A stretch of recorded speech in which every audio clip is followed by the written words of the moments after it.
Right here like this? What's up? Is it okay like Yeah, this? you're good. We got the Crescent Wrench all fixed. Yeah, I did that. I appreciate the that. week. That's going the extra mile. He's the best. Good kid. Yeah. Well, you can hustle makes the ball club.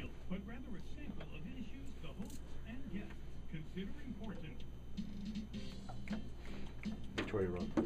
No, she Jingo. didn't. Jingo. The music part. No, that was all Vinny. He surprised me with this. Vinny Romano. Do you know Vinny? Just get this closer to you. No, that's good. Thanks.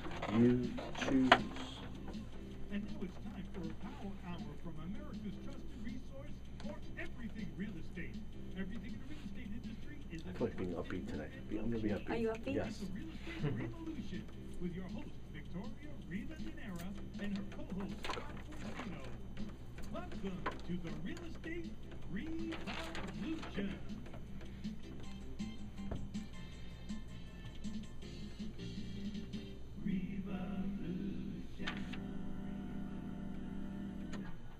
Good evening and happy Monday. I'm Victoria Rivatanera, president of the Northeast Division for Exit Realty Corp International, and I've been in the real estate business for about 25 years. I'm also a New York State licensed real estate broker and a member of the National Association of Realtors, as well as many other industry associations.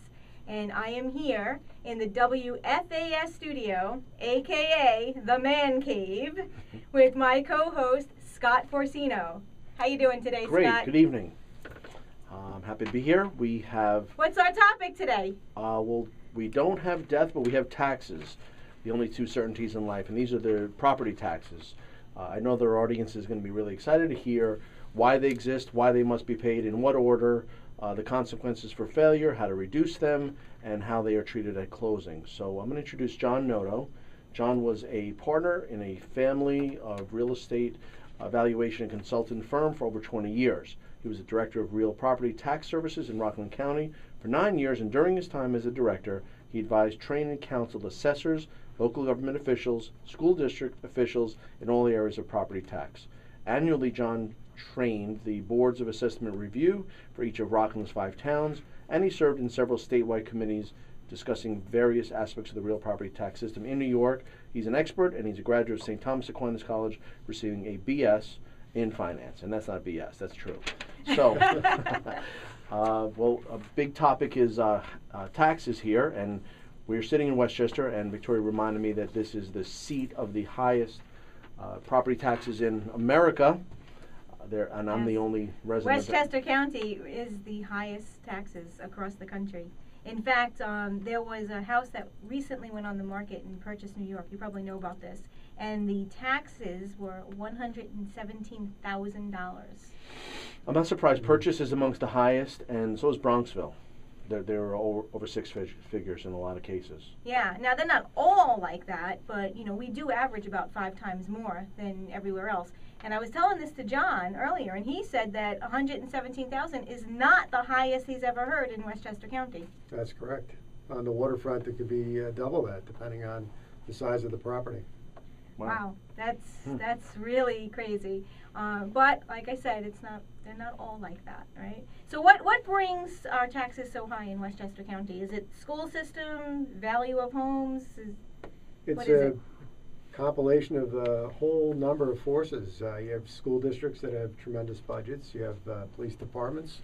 You've had a large government that consumes a lot of your tax dollars. And you said Rockland is the second. Rockland is number 2, and between the two, we have the dubious distinction of paying more property tax than Beverly Hills, California. Wow. Now, would you say that that's due in some part to those who are the closest to New York City, Westchester, and then Rockland? Well, that's part of it. I mean, we have a tremendous amount of value in our real estate here, but again, your property taxes. What we're going to talk about is how they come about, and when a municipality takes their budget and they establish a budget, they find out where all the sources of revenue is going to come in to the municipality, and if the budget's $10 million and they expect to get $8 million in revenue from all other sources, and they're left with $2 million that they need to recoup, that falls upon your property tax base. and that's where it comes from. So, that depending on what the budget is and what the estimated revenues are, will dictate what your property tax levy is going to be, and then based on your value of your home, because it's an ad valorem tax, that really What does ad valorem mean? according to value. Got So it's considered a fair and equitable tax because people are taxed according to the value of the home. So if your home is $200,000, you pay X, and if you're $400,000, theoretically, it should be 2 times X.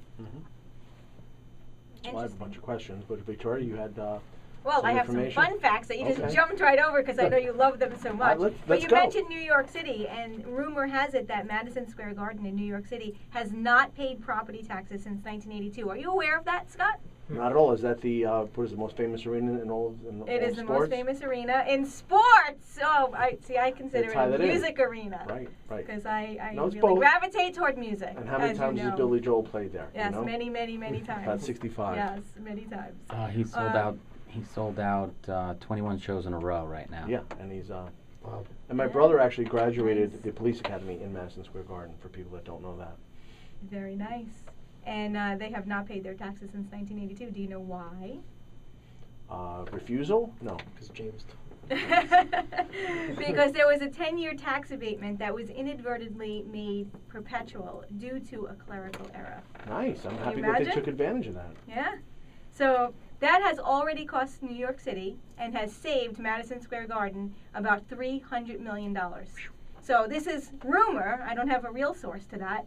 John, are you aware of any of this? Just talking before and knowing that to correct that, they have a resolution. The city council has passed the resolution to send the correction up to Albany, and it's up to the Albany lawmakers to remove that exemption to, start forcing them to pay their fair share. And how come they haven't done that since 1982? That is a very good question, and one for the city council. Well, they're relying on the I guess the codicil within that agreement, and that sounds like a lawsuit to me. Well, why would something that they agree to in principle have any legislature be able to touch that? Mm-hmm. But stay tuned for that filing of an index number. All right. Well, we'll pick that up another time, right? All right. So let's talk about property tax. So what is it? Let's really dive in. What is it? What is it used for? Well, property tax is used for local, property tax, first of all, is a local tax, and it's to be used for local purposes. So a school is a tax levying body, and they issue a tax to pay for school purposes. The state, everybody says state and county tax. The state has nothing to do with property tax. They don't collect it, they don't receive it. It's for county purposes. It can be used for the sewer districts, the lighting districts, the ambulance, the fire, water districts, and general municipal, administration of your county or your town. That's what it's there for, and it's the reason we have it is because it's the most consistent base that a government can draw from, where income tax can go up and down, and the gas tax that's in gasoline can go up and down depending on use. Property tax is always consistent. We know what our property tax base is, our assessment base. So the government always is assured that if they need to get that extra $2 million that we were talking about before, they know they're going to be able to get it from the property tax base. Now you said that they're consistent, but the assessments themselves are not consistent, and they are often very different than the current market value of a home. So how do they determine that, and why are they so different? Within each municipality, the assessor's job is to go out and put a value on each property. So when they do that, they have to evaluate the whole municipality at one time. It's called a reval. And when they do the reval, they come up with a value for an individual property, and that assessment is static in time. So for example, in Rockland County and Clarkstown, the last reval was done in 1985. So all the assessments are from 1985, and what they do is to equalize that, to bring it up to market value. They have a ratio, and they divide that ratio by the assessment to come up with what they feel market value is. And when our assessments in Westchester specifically has had municipalities that haven't had a reval in 50 years, and their assessments are really indefensible. So the equalization rates that they come up with are usually not defendable. The state comes up with an equalization rate. by the sales. They compare the sales, the current sales, and divide it by what the equalization rate is, and they come up with a value. Is that why we have an equalization assessment form, the E&A, at transactions? Yes, exactly right. That is specifically what goes up in the Equalization and Assessment Division up in Albany, looks at those for each different type of class of property, and that is how the equalization rate comes up. Hmm. Exactly right. Okay, well, I mean, the consumer's, I guess, biggest opportunity to be involved with real property tax, I guess, through their monthly payment at their mortgage, right? Mhm. And if you come across people who've, I guess, either have paid their own escrows, or if it's not part of a loan, I mean, what happens in that case? If let's say they're in a foreclosure and they're not paying their mortgage and therefore not making any payments, what happens to the taxes if no payments are being made? If no payments are being made, you'll continually get reminders and delinquent notices from the municipality. In Westchester, it's a little bit different. Each municipality collects their own taxes. In Rockland County, in most counties throughout New York, the county is going to be the collecting entity, the lien enforcing entity. So in Westchester, it's a municipality. And typically, the law is 24 months of delinquent taxes will start what is called the in rem proceeding, which is a foreclosure proceeding for real property tax. And that's a delinquency. separate type of foreclosure just for tax Just payments for tax, purposes? Right, because the property tax is what's considered a priority lien. So it comes before. So that gets paid first? That gets paid first. Huh, so that's superior to that of your bank loan from, let's say, Wells Fargo? That's correct. The bank will be also notified of the delinquency in the property tax payment so that they have the opportunity to satisfy the lien.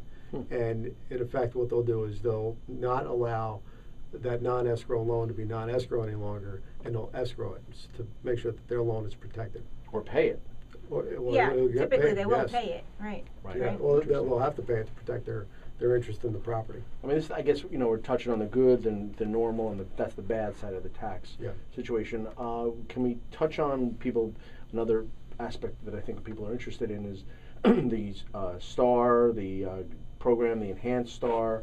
I don't know the age for those people who qualify for Enhanced. Right. Or any type of exemption. Any type of exemption, I guess veterans. And So how do they you're- qualify, right? Well, there's several. The exemption code is hundreds and hundreds of pages thick, and there's several different types of exemption. The STAR is the School Tax Relief Act, and there's different levels of that. The basic STAR, everybody's entitled to unless you make over a certain number, and I think that's $500,000. And it has to be on your primary residence. right? Exactly right. And if you have a secondary residence and you claim it in both places, that's a felony. It's a penalty. It's fraud. Yeah, exactly right. So, Mhm. and there's a monetary penalty as well, punitive. Mhm. So the senior exemption is for people of a certain age that hit a certain income requirement, and it's a big reduction and worth looking into. All exemptions have to be filed by March 1st, and that's where a lot of people. Is that only in New York or everywhere? It's in New York. Okay. In New York, we're talking about New York. So every real state property has a tax. different. That's exactly Okay. right. Yep. And so, especially with seniors, we always try to remind them that in February to make sure that they have their exemption forms in so they don't miss it, because if they miss it, they're paying the full freight of the tax. And for how long is that full freight, as you say? Is it a yearly? I mean, will it stay that way forever, or if they miss it, how long does that relief last? The basic STAR is going to stay on the property until ownership changes. The senior exemption, the senior STAR, is an annual exemption, has to be filed every year. That's a good point. Ah, Because that's good to know. if the senior passes away or moves, then that exemption has to be removed for the ensuing owner. And I bet a lot of people don't know that. Yeah, I knew that, but you know who don't know that? And I say don't in plural, realtors don't know that because they'll list a property as an estate, the person is deceased, and of course, that's not the correct. Right, they're using the definition. wrong tax. Right. Yeah. It can't be Mhm. right. And then, you have a greater interest. Oh, look at that property with lower taxes. Well, it's not accurate. And that's why at a closing or in preparation of a closing, they get the accurate, they do a continuation search, and then someone is, walloped with this higher tax bill, and for no fault of their own, they didn't know that. Right. So that's interesting, and All right, so let's talk about the actual assessment. So that's important. there's a lot of people that really want to know, how do I appeal this assessment? I think I'm You mean the being too- grievance process? Yeah, the grievance process. How do you go about doing that? Okay, so there's a procedure to follow, and the first one, believe it or not, is to actually have a conversation with your assessor.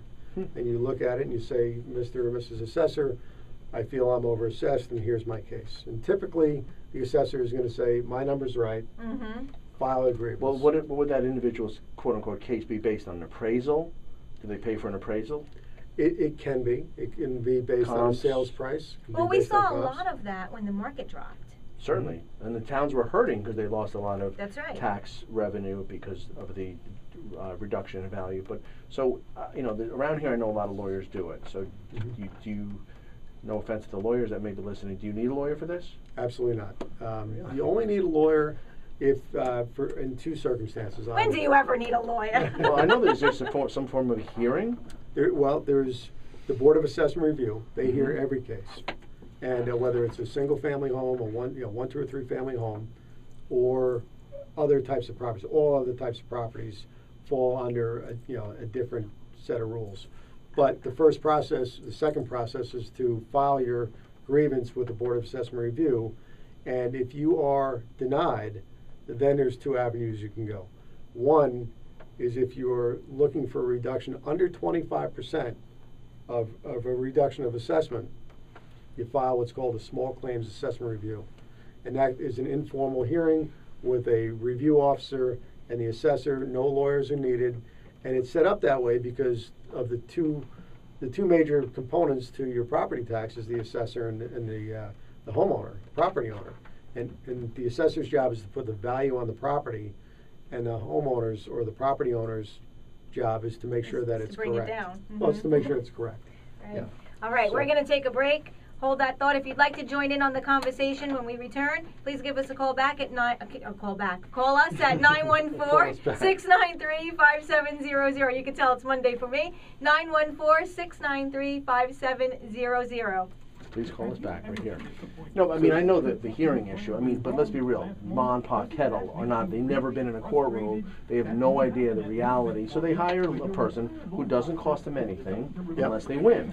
That's the niche. And I know a few people, someone saved me, and look, it's either you don't want to go to the process, you don't feel like doing it. It is unfamiliar to everybody. Sure. So have the person who goes every day, maybe on a first name basis with the people in the tax department. That's the And I know several people that have used those companies, and they love it. They can't wait to I'm write. gonna They can't wait to write the I'm gonna check. go pro lawyer on that when we get back. But they're not lawyers. No, they're not. But I mean, I know 3. I know O'Donnell. You know O'Donnell. He was the former tax assessor. I know a woman, Catherine. Very cool. I knew her family, a bunch of lawyers. She did that. New Rochelle. She lights up New Rochelle. She gives everybody money. That's cool. They do have like some crazy success rate of like 80 some odd percent. Oh yeah, because it's low hanging fruit. They're going where it's. Well, like I said, their assessments are so old. They're indefensible. And to a homeowner, it's no risk. I don't pay anything unless you win, and they get paid once. I think 50% one time. First year savings. Well, I mean, On the commercial side, it's different. I don't know that. Then you need a lawyer, and you file that Article 7, which is your civil action. Well, we talked about. I think that. I mean, it's not my advice, but I just think that people should consider using a lawyer because of the lack of familiarity with this process. Or a service, right? Loyal. Or service, yeah. But, right. So we covered transactions. Did you want to go? Did you want to go back into any kind of in rem or? Yeah, go into that because we went through all of our questions. No, it was pretty good. We had a lot of time. That's because you jumped right in.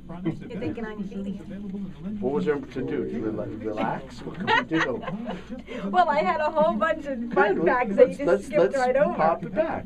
Well, now, is that mill rate is how it's part of the assessment, right? Is that what you said? They call it mill rate or the tax rate. Okay. I'm old school, so I call it mill rate.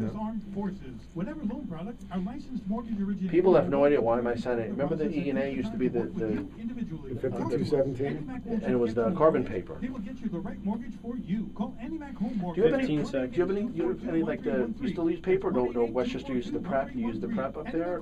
We still use, we fill out one form. And it gets entered into the clerk's office. We should with the property calendar too, because no one gets that. 2, 1. And we're back. We're here in the studio of WFAS. If you'd like to join in on the conversation, we're talking about property tax with John Noto, and our number here is 914-693-5700. And Scott, you were talking Yeah, I about... mean, John was very eloquent in explaining what I think is maybe an ideal way for those that are capable in handling this mini hearing. But for those that are completely unfamiliar with any kind of court proceeding or anyone with suits on, they may even be intimidated and say, look, an attorney or a service that provides that type of effort, it's easy. They don't pay them as far as I know. They're very familiar. They're in that type of scenario almost every day. They may be on a first name basis. It's just something I think for consumers to consider, because I'm pretty sure the cost is only present if that person or that service is successful. So to get just all sides of it, I mean, it's great if you can. And shout out to my sister-in-law Lucy that I think did it and now was successful, but not everyone is as resolute as she is in getting it done. So it's a nice, I guess, exercise to outsource. We were moving towards one of the topics. Well, what do you think about that, John? Do you think that they should... Well, you know, hire a I service? always, when I was the director, I always had people come in asking, and I would walk them through the process, because it was a very important piece of the puzzle was to have the property owner do that, just to verify that they're being treated properly or not. Mhm. And when they looked at it, when I'd walk them through it, they'd say, hey, that's pretty easy. The form is pretty straightforward. Especially if they have a recent sale or something, that's proof positive. So, you know, the threshold is the assessor's right unless you can prove them wrong. Okay, so what's to be used? An appraisal or comps? I mean, is that what you... Appraisal what is you good, use? but not specifically required. Some people will tell you that an appraisal can be, you know, made to prove a case. Mhm. But the market data that's out there, you can attach comparable sales from MLS, a multiple listing system. How would an individual get that? I mean, Well, if they would have to talk to a broker. right. You So know, if they had, that's kind of like a broker price opinion, yes, similar to that, yeah, similar to that. BPO. Looking in through the assessor's records, which gets a little bit more complicated, and that's usually where people stop and they go to your service and they say, Because I don't always know. yeah, I don't want to deal with this. But there is merit in trying to do it yourself. Is there any kind of, like, what if you try and fail? Are you stuck with that result? Could you then kind of hire a No, service? your second choice is to file that small claims assessment review, which again is a pretty straightforward Instead form. if it's under 25,000? Yeah, under 25%. In other words, 25%. the maximum reduction you can get is 25%. And what if you seek more than 25%? Then you would go towards what's called an Article 7 or a civil action. Special proceeding? Specifically for assessments. All, Got it. all But the you also article- have a time frame that you have to do this You do, within, yes, right? you have to, you file in most towns throughout New York, and you have to check with your individual municipality. The fourth Tuesday in May is when you file. By July 1st, you should have your answer, and you need to have your SCAR petition, your small claims assessment review petition filed at that time. So now let's say I'm a homeowner and I go ahead and I do this myself Mhm. and I'm denied and it's July 1st. Can I now hire a service or I have to wait until the next year? At that point, you could, but it's going to be harder to pick up a service at that point to do it, because they've typically, the ones I've seen do hundreds and hundreds, and they do it from the front end all the way through. Okay. So at that point, sometimes appraisers will do that. When we had the appraisal business, we filed several just based on the appraisal fee, and we would fill out the form because it was that easy to do, Mhm. and we would submit it in with the the comparable sales. Right, you knew And so exactly what forth. you were doing and Right, you had and the whole process and at that point, we involved. also were able to tell a homeowner, look, you have a clear-cut case, and we'll file this for you, and we would charge just a flat fee. And if you didn't, we would be able to explain to you why you're either fairly assessed or you're Unfairly assessed. or they're better. You have a benefit of being Mhm. under-assessed, so to speak. Ah, under assessed sure. is even better. All right. At closings, at transactions, I've experienced title company. I mean, title company taking the taxes and even more if they were yet unknown. Would you describe that process, and why is the title company even involved in taking taxes sometime in the near future once a closing occurs? Why are they involved, and what's the maximum? Let's say if a school tax was $1,000 in the last lien year, what could possibly happen from there? Well, that's regulated by the RESPA Act, and they're allowed to, by law, keep 17.5% as a buffer of taxes. So, at any time when they make a disbursement of your school tax or a disbursement of your town and county tax, they have this, up to 17.5% buffer in case the taxes have had an increase. So they're always protected that the taxes are satisfied, so you're not falling into that delinquency, or with the title company having to pay the bill and be short, because you cannot partial pay a tax. Otherwise, Right, they'll kick it back to you, and you'll get hit with interest and penalties, and they're significant. And what if it's 10% more? And what happens to the 7.5%? Well, it's up to 17.5%. So they could, if their requirement is 10%, that's as a buffer, that's fine. But they just can't exceed the 17.5%. People don't know, and I've told clients I've been around transactions, that there's really 3 treatments of taxes at a closing. One is if there's escrows, of course. 2 is if the taxes come up with what's in ballpark number 60 days in the future. If they pick up, so to speak, I should say, collect the sums for the next upcoming taxes. And the third, which people don't know about, is the adjustment between the parties. What if we're closing on August 1st and on July 1st, the seller paid for the next bunch of years? People don't realize, wait, I'm paying, and then I'm paying, and then I'm paying again. That's because the seller had paid. They got to be reimbursed. Right. There has to be an adjustment made. There has to be between the parties, and any tax that's due and upcoming soon can't be a lien. Am I correct? I mean, otherwise they'd be in open. What is that number? If it's open taxes. Yeah, delinquent tax, right? Is that that's a lien, I guess. It Yep. has to be satisfied. Yeah, technically, the lien is as soon as the tax levying body puts out the tax bill. As soon as the tax levying body approves it in a legislative session, it becomes a lien on the property. So interesting, it's not just when you get the tax bill. If you look in the top of the tax bill, it'll tell you what the warrant date is and the lien date. And that's when it technically becomes a lien. So how can homeowners get away without paying property taxes? Unless they're legally good holding, question, Scott. unless they're legally holding. That's what our audience really Yeah. wants to know. How So- can they get away with paying nothing on it? Is that a way? I mean, There- is there a way? I know a firm, Dewey, Cheatham and Howe. Is that possible? Yeah, no, they went out of business. Okay. Yeah, there is no way around the property tax. You guys looked at me like, oh, is this guy nuts? Well, Where's he going it with is a good question, though, because there are a lot Somebody of out there homeowners wants to that know. have not paid property taxes for a number of years and have not been foreclosed on yet. Why is that? How fast do they go after that? Well, the law requires the municipality to go into an in rem proceeding. What does in rem 24 mean? months. Does that In mean the rem thing? means against the property. Oh. It means it's like a foreclosure, but Latin. against I didn't know you spoke taxes. Latin. I'm Yeah. impressed. Yep, thanks. That's about it too. But yeah, so it's against the property. It's a property tax action, and What kind of? I guess you get notice requirements like any foreclosure, and then they ultimately oh, have you'll to. get multiple notices before. So now, if that the happens. homeowner's paying the taxes themselves, Mhm. and this happens, typically the bank will pick up the tax payment just to protect the property, correct? The bank will. And then it would be the bank that would have to go after the homeowner. So the mechanics would be like this. So each municipality will hire a title company to do a limited scope search. Mhm. And they'll search out who the lien holders are. So they'll pick up that lender if it's a non-escrow loan. Mhm. And then that lender, as a lien holder, will get notice that there is delinquent taxes so that they can protect their interest in the property. So, at that point, the bank can come in and pay the tax and either foreclose on the homeowner for violation of their contractual obligation or put them into an escrow program, which And then- is right, and then I think they notify them and say, look, the taxes were $2,400, so it's $200 a month more.